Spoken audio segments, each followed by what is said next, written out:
7 years old. I am a student of class 2A2 in the Primary School.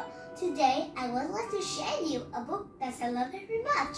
It is Learning is Not Scary, a part of a series of 10 books called Matthew Diary of Good Children, Nhật ký trưởng thành của đứa trẻ ngoan, by Rosamund Pike. Perhaps any of us are free. For example, some people are afraid of snakes. Some are afraid of ghosts. David the story was very afraid of math. During math class, he's awake playing check and falling asleep. And you will think that was an individual student, right? No, Nan was a better student. He just hated every math.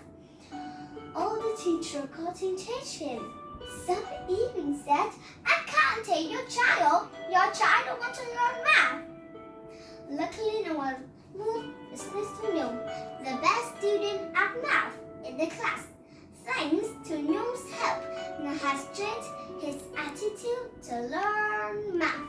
Focusing on listening to the teacher, working hard math. With anything he didn't understand, Nan was asked Nhung and his teacher, and the wonderful things happened. Nan overcame the fear of learning math. Now, Nan loves learning math. He can do any difficult math exercise. Reading the book, I realized that we should not be afraid of any such thing.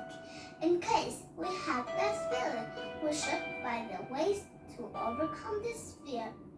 In my opinion, to study well or subject, especially math, we should encourage ourselves to do homework. Before the difficult exercise, let's try to think to find the most suitable answer. When we can't do it, we will ask our teacher, parents, or friends for help. Hi guys! Learning is not scary. Goodbye everybody. See you later until next time.